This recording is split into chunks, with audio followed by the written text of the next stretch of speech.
All right, so complex numbers happen when we try to take the square root. Oops, 1 second. So complex numbers happen when we try to take the square root of a negative number.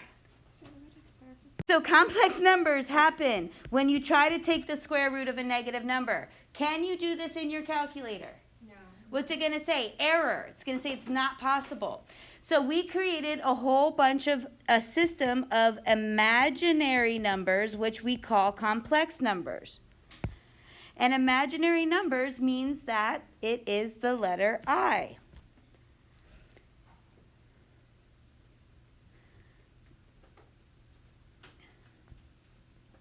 And it comes out of taking the square root of a negative number.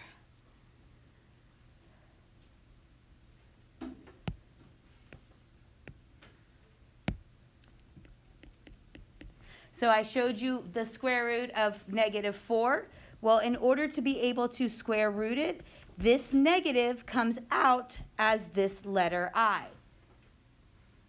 Now 4 is positive inside, and I can square root it. So the square root of 4 is plus or minus 2, and we took the I out, so the I is going to hang out behind him.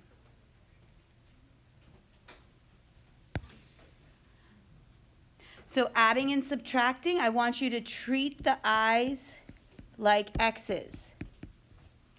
So when we're combining like terms, you're going to combine them just like you would if they had x's. Why is it plus or minus again? Because there's two. -2 squared is 4 and 2 squared is 4. So there are two possibilities of squaring a number to get the same result. Usually at the same positive and negative of each other. All right, so here we're adding things. So standard form is the real number first, followed by the imaginary number. Okay, so whatever real number we have, meaning doesn't have an I. So I have a 7 and a 5, both are positive. That's going to be my real number. That's going to be the number 12. Then I have a -11i and a 4i. That's going to be a -7i. So my answer is 12 minus 7i. Questions? Now, what's different about B than A? What do you notice is different? It's a minus. So what do I have to do differently about this that I didn't have to do in A? Go ahead. You can multiply it like the right side by -1. Good. I want to distribute this negative. So the -5 plus I does not change, but the -11 now becomes a +11, and the -6i now becomes a +6i.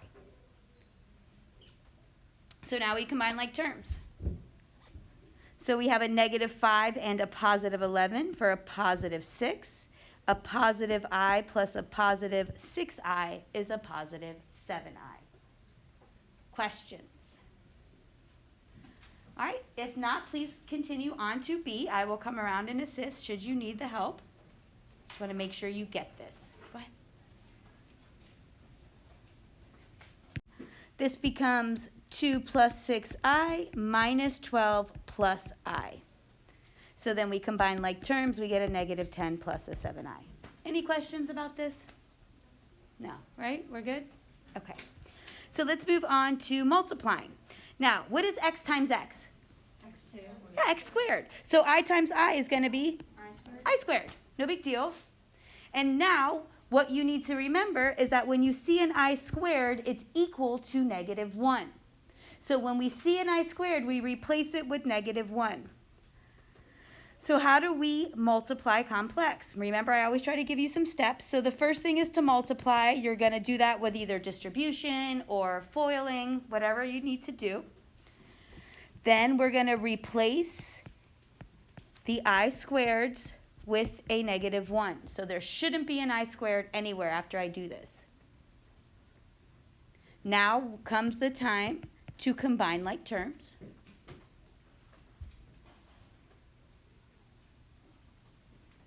And remember, you cannot ever have an I squared as part of your answer. It is not allowed. We know what I squared is. It is -1. Is there ever going to be a part where I will be like There will, and we're going to get to that very soon. Good question. I love it. What the heck did I just do? But I want to do that again. Undo.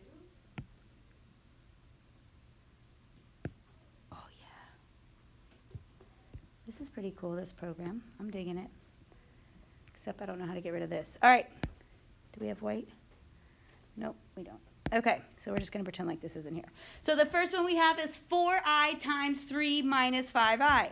So we're just going to distribute. 4i times 3 is 12i. 4i times negative 5i is? Negative 20i squared. Good, negative 20i squared. Great job. What does I squared equal? Negative 1. So we are going to replace the I squared with a negative 1. And remember, I squared is attached to 20 through multiplication. So when I replace the I squared with negative 1, I'm multiplying the negative 20 times the negative 1. And that makes it positive. Yes, ma'am. So my final answer is 12i plus 20. Is that good, or what can I do to that to make sure it's perfect? I'll put the 20 in front of the 12. Great job. 20 plus 12i. Great work. Remember, we want it in standard form, and standard form for imaginary is just the real number before anything with an I. Any questions here? On the test, if you left it 12i plus 20, would you get points off? Yes. But you'll have enough practice where that won't happen, I promise. Any other questions? Okay. All right. So go ahead and try B for me, please. All right. So for this one, we got 14i. You don't have to pay attention if you got it. Minus 63i squared.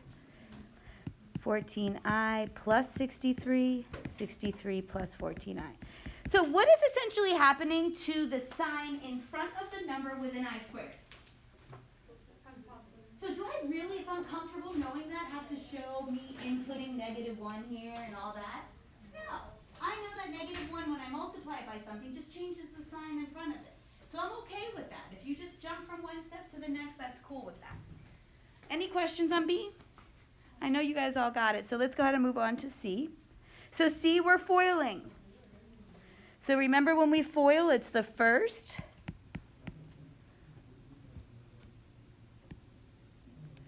Next comes the outer, which is 7 times negative 5i. You just hold the D. Huh. The D one. Okay, I don't know what happened to the B one. The C one. Oh, because you covered it with that one. The C is the one that's outside. You moved it on top of the C bit. I don't know how to unmove it now. So I think it's too late. I'll just do D first, and then we'll go back.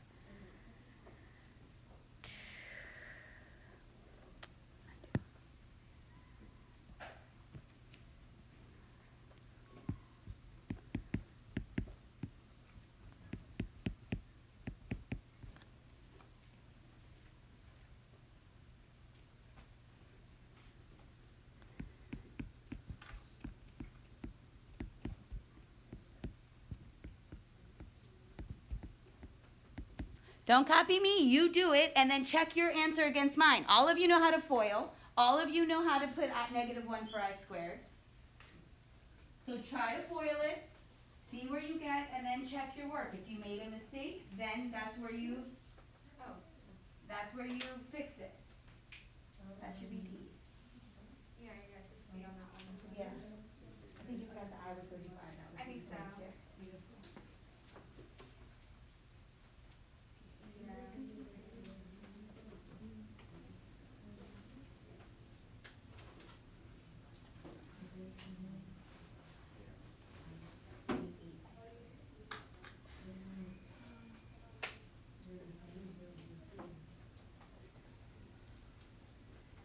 And the other one's 58 minus 11i, yes?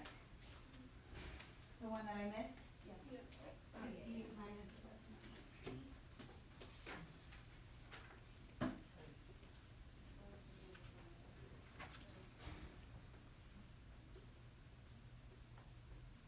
What is minus 14?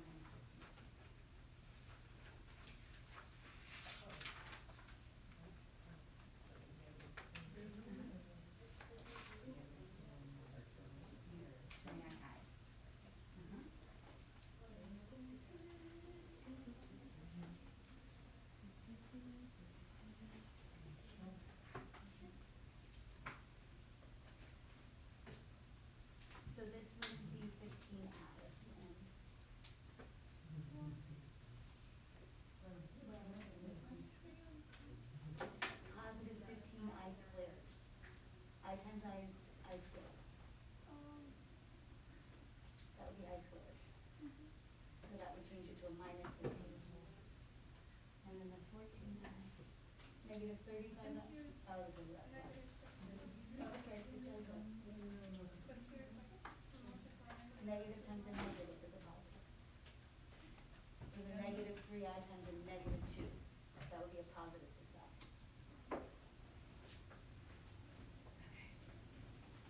So the last one's 58 minus 11i.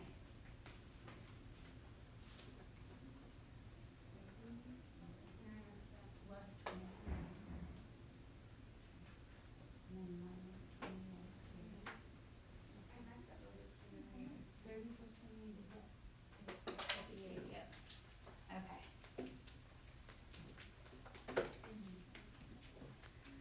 All right, so I'm not going to go over the last one. 58 plus 11i. Anyone, any issues there?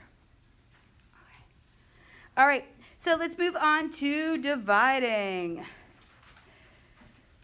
So the rule states that we cannot have a radical in the bottom or denominator of a fraction. So that's why we multiply by what's called the conjugate. The conjugate is changing the sign only in front of the number with I. So we reviewed with our Algebra 2 conjugates, but we didn't review them with I's, obviously. What would be the conjugate of x plus 3? Does anyone remember? What's the conjugate of x plus 3? Come on, make an inference. Negative. X minus 3. So the only difference is the sign in between the x's and 3's. Those are conjugates. Now, if I were to FOIL these out, my first would be x squared, my outer would be minus 3x, my inner would be plus 3x. You don't need to copy this.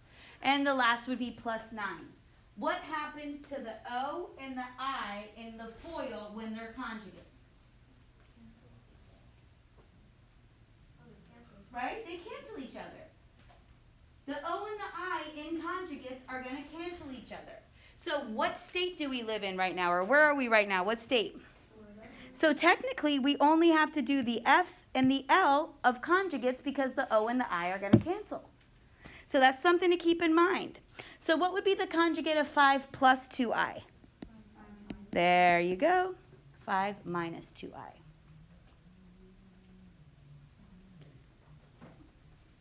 So how do we divide complex numbers? We're going to multiply both the top and the bottom by the conjugate. Because remember, what we do to one side, we do to the other.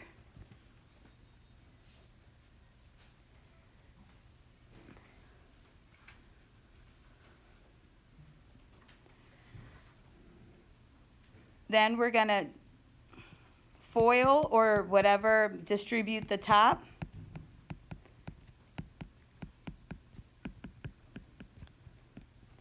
And FL the bottom.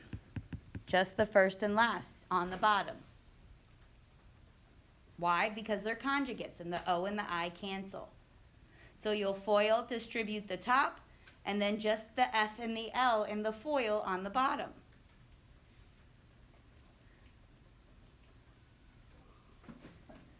Replace any I squareds with a? -1. Good job, -1. And combine like terms. Great job, guys. And last thing, which I didn't get to put there, is to simplify. So if you're able to simplify it by dividing by a common number, then please do. If not, then leave it alone.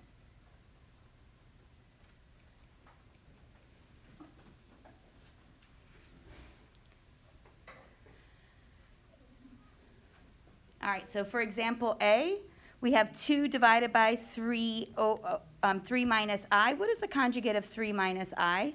3 plus I. Good, and what I do to the bottom, I do to the top.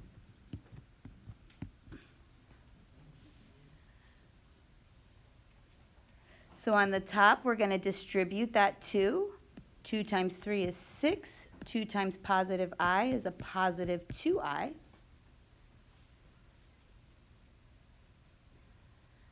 On the bottom, we're just going to do the first, because they're conjugates, and the last. Now, the sign on the bottom in between the number and the I squared, or whatever squared with I, should always be a minus sign, okay, right now, when we're starting. So my top is now going to be 6 plus 2I. Can't combine those. My bottom changes to a 9 minus a negative 1. So what is that number on the bottom? Yeah. So it's 9 plus 1 because it's the negative, double negatives. So we have 6 plus 2I over 10. Now if you left your answer like that, I'd take off 1 point. Why? Right? All three of these numbers are divisible by what number? 2. Let's do it. So if I divide 6 by 2, I get 6 by 2? 3. 2 by 2 is just I, and 5 by 2, 2 by, I always do that. You're going to just laugh at me. I say the answer when my question is 10 divided by 2 is 5. So my final, most complete answer would be 3 plus I over 5. Questions? All right, try B, please, if you're good. So we multiply top and bottom by 4 plus I. Now the only conjugates are these two. Those are the only conjugates. So those are the only ones I can do first and last with. So my first is going to be 16 minus my last I squared. Remember what I just said. It's always going to be what in the middle of the two things on the bottom? A negative. It's going to be a minus sign. It has to be. You're multiplying a positive times a negative, always. On the top, we FOIL. So we get 20.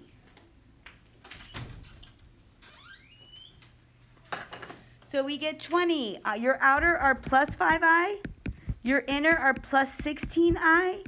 Your last is plus 4I squared. So we replace I squared with negative 1. So we get 20 plus 21I minus 4 on top over 16 minus a negative 1, because I squared is negative 1. So my final answer is 16 plus 21I over 17. 6 minus a negative 1 is 16 minus a negative 1 is 16 plus 1, which makes it 17. Questions?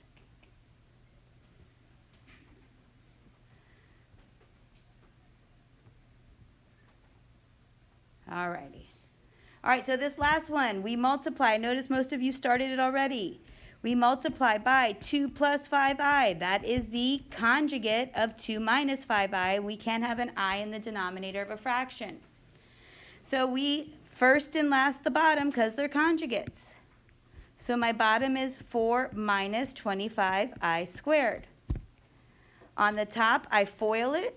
I get 14 plus 35I plus 8I plus 20I squared. Can you leave it there for 1 second?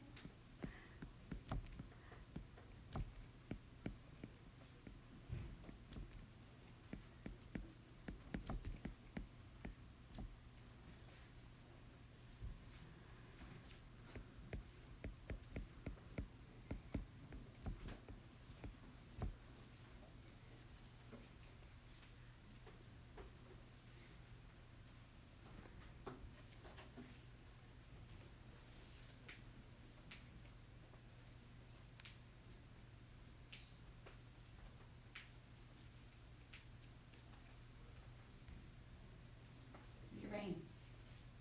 Oh, I did the other one. You had to do it. Good. It'll take you longer to copy me than it is to just compute it in your head. Trust me. So negative 6 plus 43I over 29, yes? We good?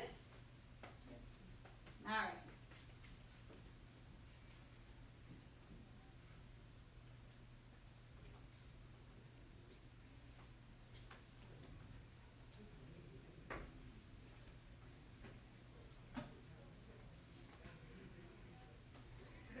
All right. Wait, do you mean negative? Oh, wait, no, it is negative 6, okay. All right. All right, so someone, I can't remember, but thank you, whoever it was, for asking, what about I cubed, right? Yes, there is going to be an I cubed. Oh. This isn't how to simplify.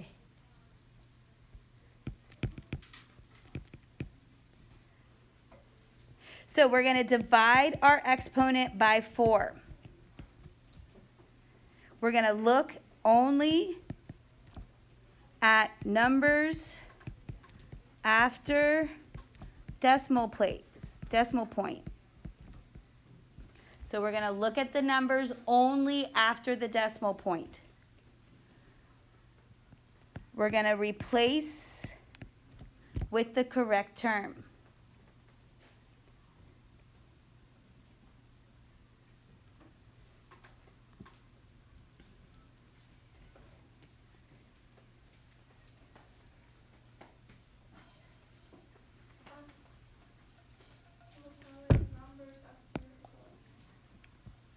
After decimal point.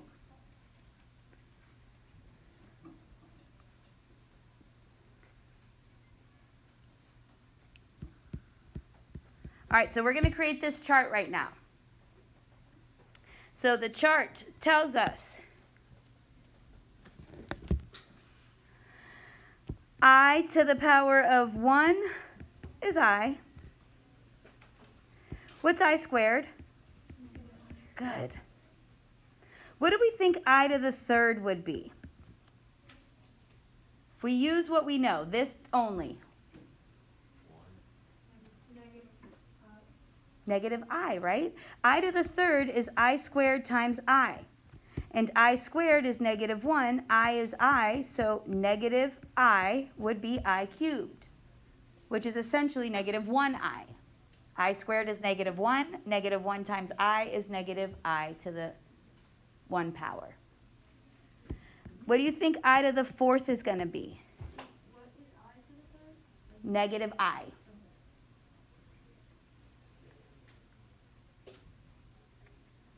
What do you think I to the fourth would be using what we know? 1. Good. Good job. That would be I squared times I squared. I squared is negative 1. Negative 1 times negative 1 is 1. Now, once we get to I to the fifth, it starts to repeat itself. I to the fifth. Oh, sugar. How do I get rid of that?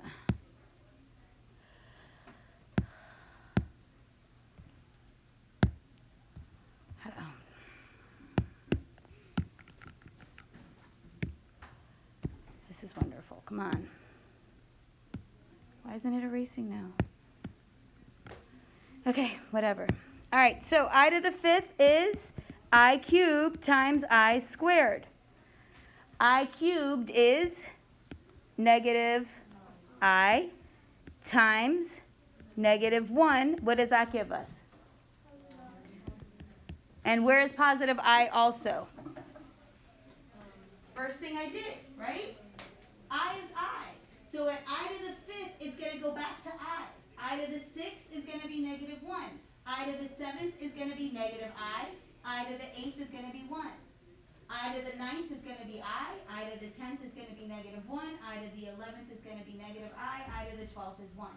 See how it's happening? So if I get something like this. So I times I. Yep. So if I get something like this, do I have time to go through 156 times? No, so we have a trick. And the trick is to divide the exponent by 4. So we're going to put remainders here. So I'm going to make a chart. Remainder. Nope, not remainder. I want to use decimal. I keep putting remainder. So we're going to put decimal on one side and right on the other side. So when you get this decimal, you're going to write this. So if I get a decimal of 0.25, I'm going to write 1. Excuse me.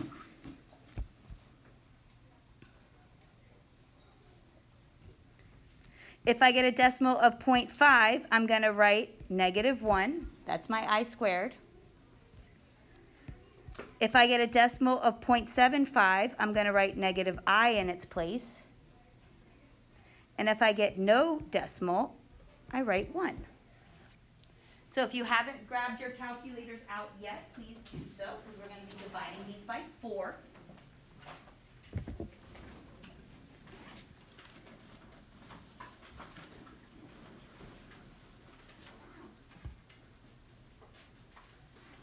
Okay, so I divide the exponent by 4. It's always going to be 4 because after 4 it starts repeating itself. So 6 divided by 4, what is the decimal that you get? Don't worry about the whole number, just the decimal. 0.5, you get 1.5, but I'm only worried about the decimal. So if I look at my chart, what am I going to replace that with? Negative 1. So I'm going to replace I to the 6 with negative 1. So now I'm going to do the same thing with 525. 525 divided by 4, what is the decimal that it gives you? 0.25. So when I have a decimal with a 0.25, I replace it with I. So I to the 525 is I. So my answer is negative I when I multiply them. Questions? Your scientific calculator, right? Yep. All right, let us see. 72 divided by 4, what's the decimal it gives me? None. So when I have no decimal, I replace it with 1. I know 40 divided by 4 is 10. Am I going to have a decimal there? So my answer is just 1. What about A? Negative I. No, that we just did B. Oh, I missed I. So 5 divided by 4 is 0.25, which is I. 156 divided by 4 is 39, which is no. A would be 1. I, excuse me. Questions? Wait, how do you know if it's none? There's no decimal. It just Okay. goes in evenly. Okay. Any questions? All right. Solving real world with complex numbers. All right, if you want to be an engineer, this deals with engineering. So when are you going to use this? Well, if you're going to be an engineer, this is when you're going to use it. So electrical engineers analyze electric circuits by using complex numbers. In an electric circuit, there are 3 kinds of components. The table shows each component and its symbol as well as the complex number that it represents. So a resistor is this guy. It represents a real number. So when we see a resistor, we're going to keep it as a real number. When I see these little squigglies, I'm going to put it as BI, where B is greater than 1. So it's just going to be an I behind the number. When I see a capacitor with a little road in it, I'm going to make it negative BI. So let's try this.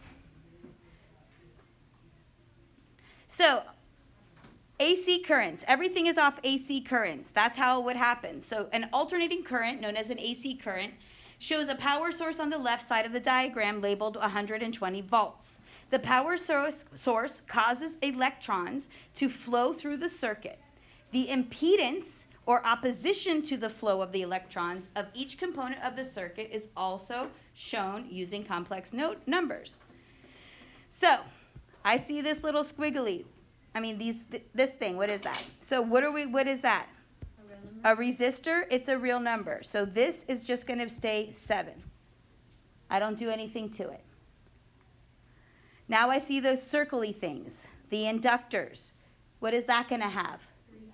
Yep, it's going to be a positive I, so a positive 3I. Next I see the road, which is the capacitor. What does that have to be? Yep. When I see a capacitor, it's a negative 4 imaginary.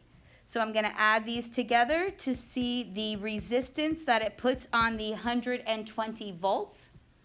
So it puts a resistance of 7 minus I.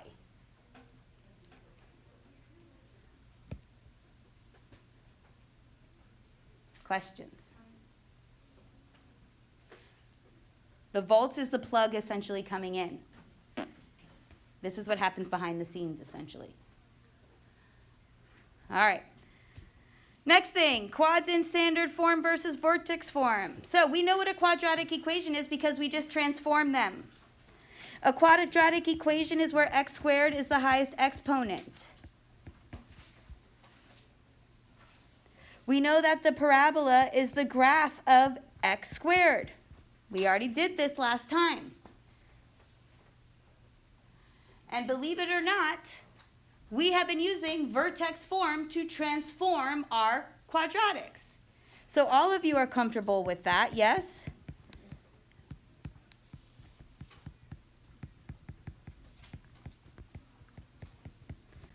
That is vertex form. How am I at low battery? It was at 90%. I haven't used it all freaking day.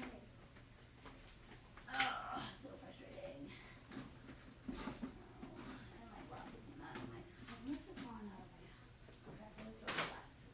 All right. Standard form is, and you've done a bunch of these too, ax squared plus bx plus c equals f of x, or y. So everything that we've factored up until this point has been in standard form. You would never know that that's standard form, but it is.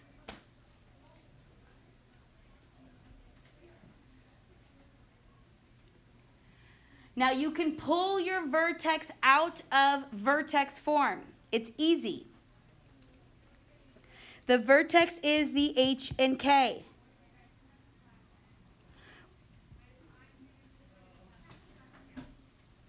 Which is the middle, which is the highest or lowest point. I'm sorry, that's what I wanted to write. Highest or lowest. It's the middle of the graph, essentially.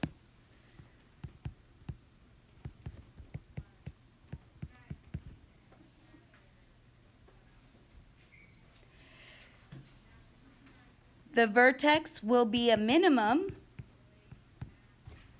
if it is the lowest point. How do we know that in standard in vertex or standard form? Your A is positive. Your vertex will be a maximum if it's the highest point. How will we know that? A will be a negative. What does a negative A tell us? Can A be negative? No. So what does the negative in front of A tell us? It's a reflection over the x-axis. So that makes sense. Do you see how the parabola went reflected and went upside down? Your axis of symmetry is x equals h. And that's just an imaginary line that cuts the graph in half.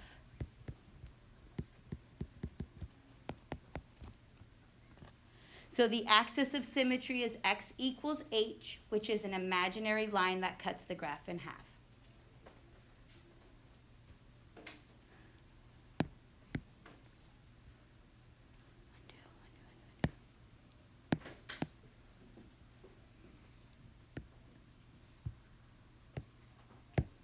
All right, so the first one.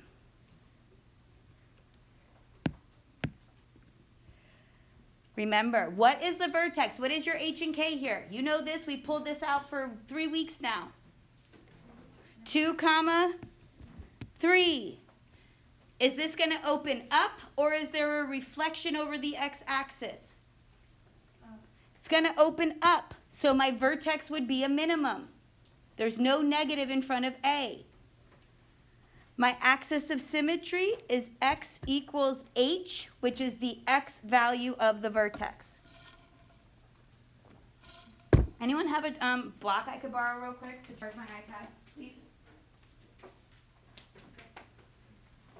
Wait, how did it get so little? I don't know how it got so little. Thank you. You got a bigger one? Oh, I did. You got that big one? Because this one I don't know. Thank you. I don't know if this one. Mine doesn't charge with that one.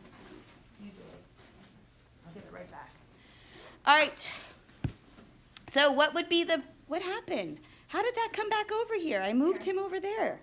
Everyone saw me move him over to D, right? I did. I didn't put him on top of B. I moved him all the way over to D. Oh, he's coming to haunt me is right. Thank you very much. All right. I don't know if I'm going to be able to move him again. Nope. All right, so I don't know what that one said now because every time I move back over, it comes over with it, apparently.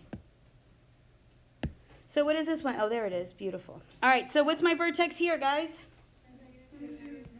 -2, -3. Is this going to be a max or a min? Minimum, because it is opening up. Where is my axis of symmetry?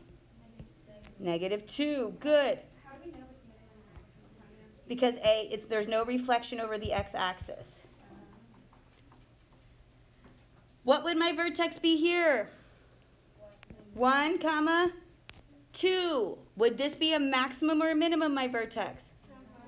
This time, because of the reflection over the x-axis, it is a maximum. My axis of symmetry would be 1. Last one. Alice, where's your, it's this guy over here that's small. Where's your vertex? 3? 3, 3. Good. William, is it going to be a max or a min? Yes, because of the negative. Ellie, where would your axis of symmetry be? Beautiful. Wait, would it be a -3? Or no? Why? No, I'm so sorry. X minus h. H is +3 here. I'm so sorry. It's okay. Questions about vertex form?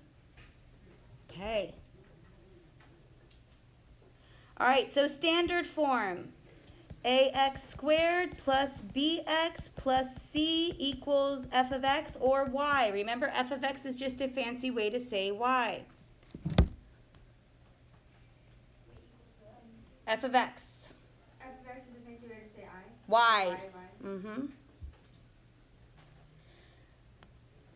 So if a is greater than or equal to 1, it's going to open up. We already wrote this down in the beginning of the notes. ax squared plus bx plus c equals y. So if a is greater than or equal to 1, it opens up. What do you think the next thing's going to be? Not equal, just a is less than 1. It opens down. So same thing with the vertex form, same thing in standard form. If your a is positive, it's a minimum. If it's negative, it's a maximum. Now this is where it differs tremendously, and you did do this in Algebra 1. Let's see if it comes back. To find the x value of your vertex, you do -b divided by 2a. That's going to be the x value of the vertex. To find the y value of the vertex, you plug in that answer for x and solve. So the answer, is the answer from -b over 2a. So whatever you get from -b over 2a, you're going to plug that into the equation for x and solve.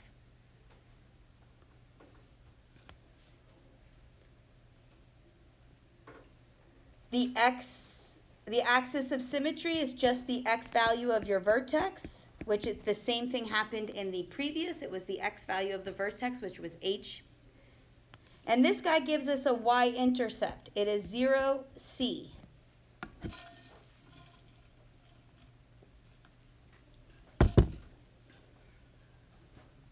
All right.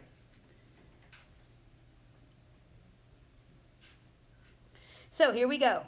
So first let's identify our a, our b, our c. My a is the number attached to x squared. What's attached to x squared? Good. B is attached to x, and C is the number without an x. Your A, B, and C should never have an x as part of it. It's the number in front of it. If there's no number in front of it, we know there's a 1 there. So to find the x value of my vertex, I'm going to do -b over 2a. So that gives me -1 over 2 times 1.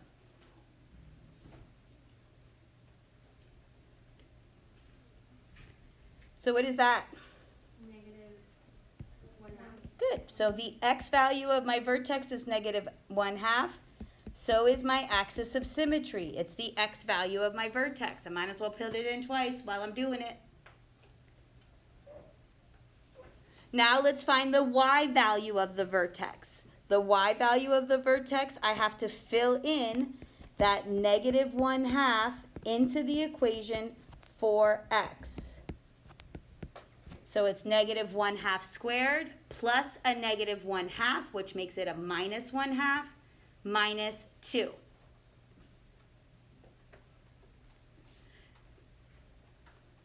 When I square a fraction, do I square the top, the bottom, or both? Both, right? Math is about equality. So I have to square the negative 1 and the 2 to be positive 1/4. Notice that I put the 2 at the end, the negative 2 at the end, over 1. Why did I do this? What do I need? To like add like terms. I need common denominators, right? I can't add or subtract fractions without common denominators. What is my common denominator here? 1. How can I make 4 1? The basic rule about common denominators is that it's the biggest number out of all of them or bigger. So it can either be 4 or something bigger. So can it be 4? Yes. So 4 is where it's at. So I'm going to multiply this guy by nothing, the second one by 2, and the last one by 4.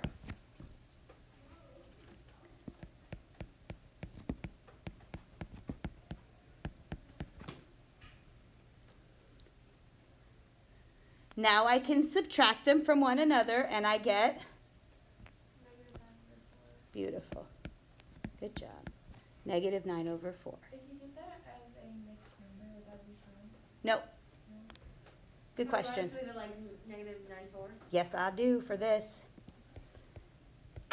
If you had to plot it on a graph, I would be okay with you changing it. But I want you to get better with fractions. Not you particular, everyone. I'm so confused. I'm sorry. Why is it 1/2 squared? Because what's the equation? We're filling in the negative 1/2 for x. Which x would that? It's All of them. all x's. Yes. So it, So it'd be negative 1/2 squared plus a negative 1/2 minus 2. oh, okay. Thank you. Is my a positive? Yes, so that makes this a minimum. And my y-intercept is 0, c, and my c is negative 2. Questions? Do we have enough time to take like a 5-minute break? Nope. We got to get through it. But Monday I'm giving you the whole class period off. So you won't have to do this at all. All right, B.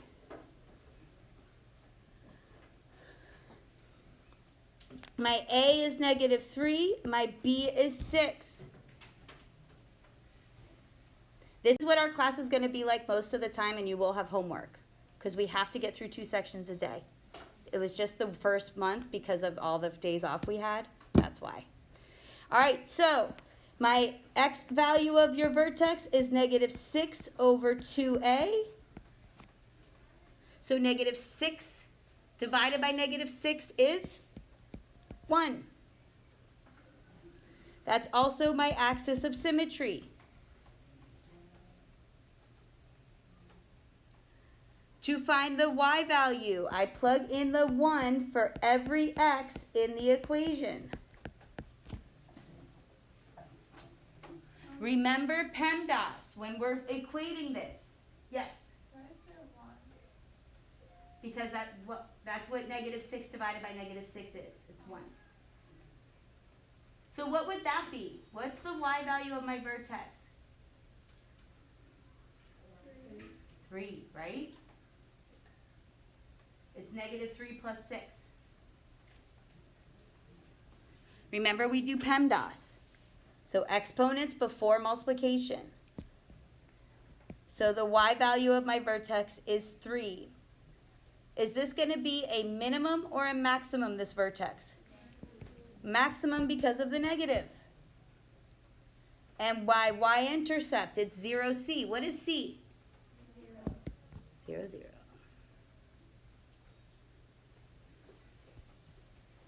All right, we're going to skip C. Let's just start it off. What's wrong with C? So before we do anything, we want to just make sure it is in standard form. Now we can identify the A, the B, and the C correctly. Questions? Okay. All right, so let's do it. Solve each of the following. How do I get rid of a squared, ladies and gentlemen? Divide it. Oh wait, no. Square root, good. So we square root both sides. So x equals I square root 1 plus minus. What is the square root of 1? 1. So x is going to equal plus or minus I.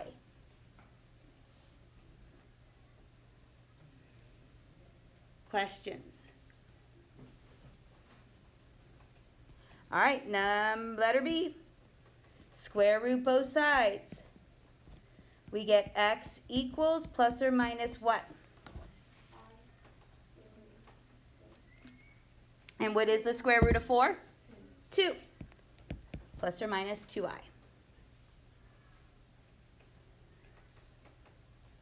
Questions? What do you think C is going to be? Beautiful.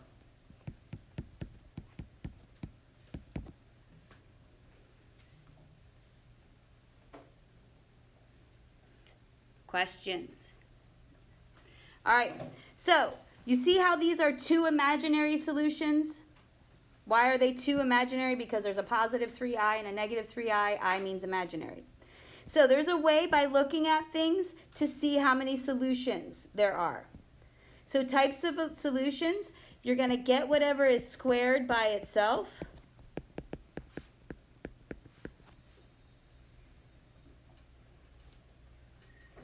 If it's equal to a positive number, there's going to be two real solutions, meaning they don't have the letter I attached to them.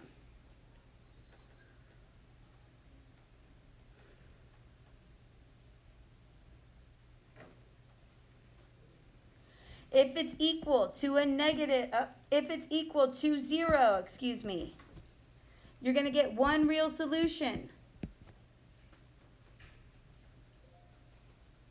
And if it's equal to a negative number, you're going to get two imaginary solutions, meaning they have the letter I attached to them.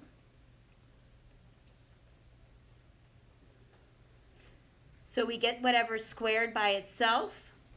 If it's equal to a positive, there's going to be two real. If it's equal to a negative, there's going to be two imaginary. If it's equal to 0, there's going to be 1. All right, so what are we going to have for A? What's squared here? What has a squared after it? So this whatever's squared is by itself. So this is equal to a positive number. There's going to be two real solutions.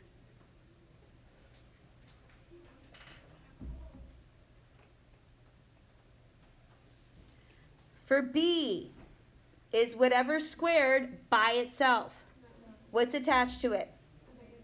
Good, so I'm going to get rid of that negative 2 first, so that I get the x plus 5, which is squared by itself. So now I have x plus 5 squared equals negative 4. How many solutions are there going to be? Two imaginary. Let's solve it so I can show you why. You do not have to solve it on the formative Monday, but I would like to show you how to solve this.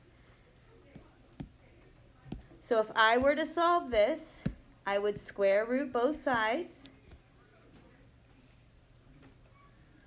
I would get x plus 5 equals 2i, and x plus 5 equals negative 2i. Remember, when I take a square root of a number, there's a positive and a negative of that answer.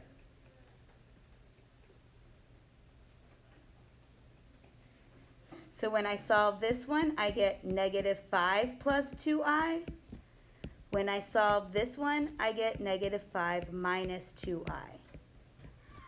So my two imaginary answers are negative 5 plus 2i and negative 5 minus 2i.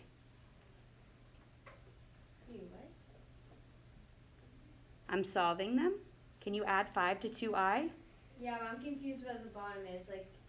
Those are just the two answers next to each other. Oh, Negative okay. 5 plus 2i and negative 5 minus 2i. You don't have to write x equals twice. Okay.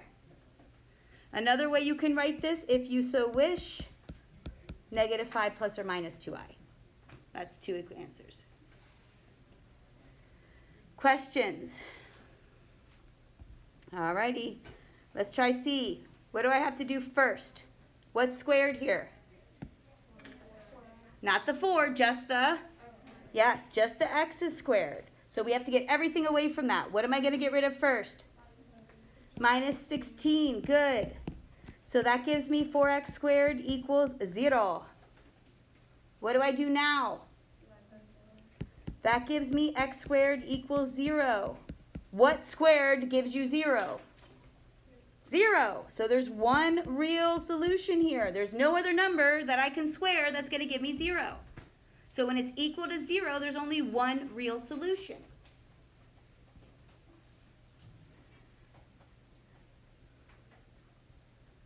And we don't need to do D.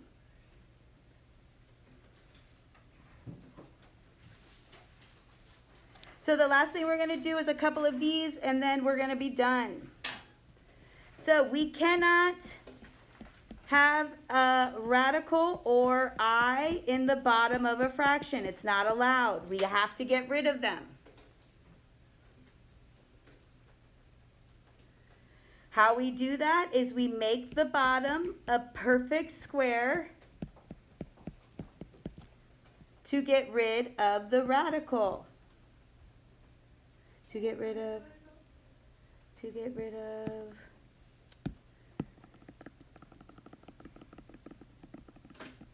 make it a perfect square to get rid of, okay, there, I'm just get rid of radical.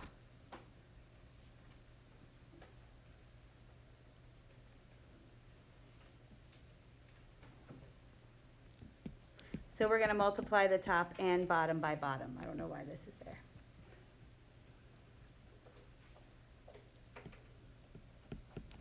No, it just says multiply top and bottom. By bottom.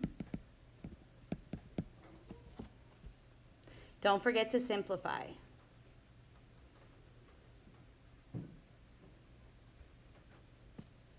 What is that for multiply? Multiply, what term is that? Okay. Nothing.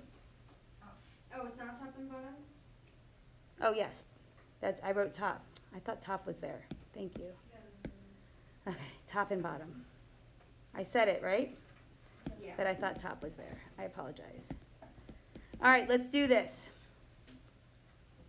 All right, so what's squared in A? X squared. X, right? So let's get everything away from him. So the first thing is to get rid of the 8 by addition. So that gives me 3x squared equals 8. I'm almost there. Who's attached to my x squared that I need to get rid of? 3. How am I going to get rid of them? 5. Good. So now I'm at x squared equals 8 over 3. Now how do I get rid of a squared? Square root it. So should I square root the top of the fraction, the bottom of the fraction, or both? Right, math is about equality. So x is going to equal plus or minus root 8 over root 3. Now what is wrong with that answer? There cannot be a square root in the bottom. Good. So we are going to multiply the top and bottom by the bottom. Why? Because we can't have a radical in the bottom. So by doing this, it's going to make the bottom a perfect square. So on the bottom, I get the square root of 3 squared, or the square root of 9. What does the square root do to a squared? Makes it go away. So I just have 3 on the bottom now, because the squared canceled the square root. Or you can look at it as the square root of 9 is 3. On the top, I have square root of 24. Or maybe 2 right after 6. So we have to simplify the 24 and look for pairs to take out as 1. So square root of 24 is 6 times 4. 6 is 3 times 2, and 4 is 2 times 2. So these 2's hook up. They leave the square root in one car. The 3 and the 2 look for someone to leave with, so they're inside the square root, and we multiply them. So my final answer is r plus or minus 2 radical 6 over 3. Whatever the highest exponent is, that's usually the number of answers you should provide, with the exception of this is equaling to 0. Questions? All right, let's do one more of those, and then we're going to do a negative, and we'll be done. All right, so let's do B. Walk me through it. What would you do first? Good. So that gives me 2x squared equals 17. Great job. Divide by 2. That gives me x squared equals 17 over 2. What do I do now? Square root it. Square root. Square root.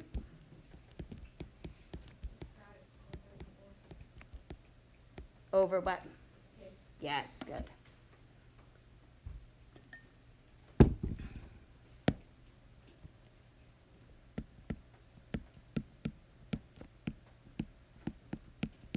Bam.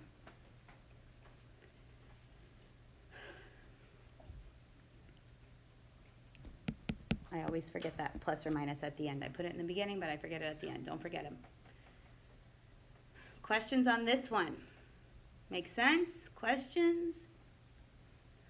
All right, let's do one more then. I want to do D, please. Let's just forget about this guy. All right, what would I do first here? Yep, so I get 9x squared equals negative 7. What do I do next? Good. So I get x squared equals negative 7/9. What do I do next? Square root everything.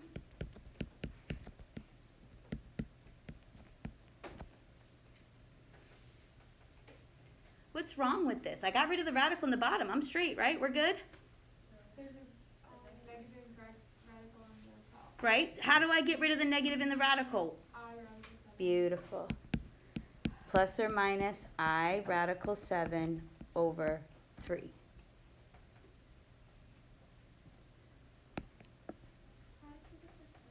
What's the square root of 9? This one we was at a perfect square. We got lucky, right? Yeah. Normally that's not going to happen. So I like that you were like questioning, like, wait, there's less steps here. All right, last one. You all do it and then you're free. No homework for me. Do E for me, please. Real quick. All right, so we minus 30. I get 8x squared equals negative 26. I divide by 8. X squared equals negative 13 over 4. I simplify the negative 26 and 8, yes? Now, even if you didn't, and you multiplied top and bottom by radical 8, yes? Why is it 24? It's 26. That's a 6. It's not a 4. So if you didn't do that, I'll show you both ways. So we square root. What's wrong with the top? It has an I in the radical, and the square root of 4 is 2. So it's plus or minus I radical 13 over 2. Now let's say we didn't do it that way. Let's say we got here and square rooted. So if we multiply, what's that? Yeah. You'll still have the same answer. So the bottom is just going to be 8. The top is I radical 208, yes? Yeah. So I take that I radical 208 and I simplify him. I know I just multiplied 26 by 8 to get him. 26 is 13 and 2. 8 is 4 and 2.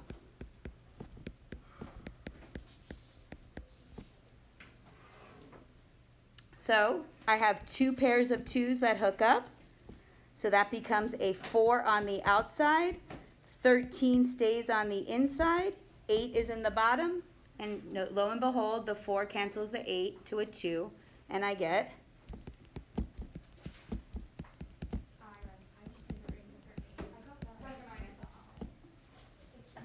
So either way you went about it, if you simplified your fraction beforehand, you would have still got I radical 13 over 2. If you would have simplified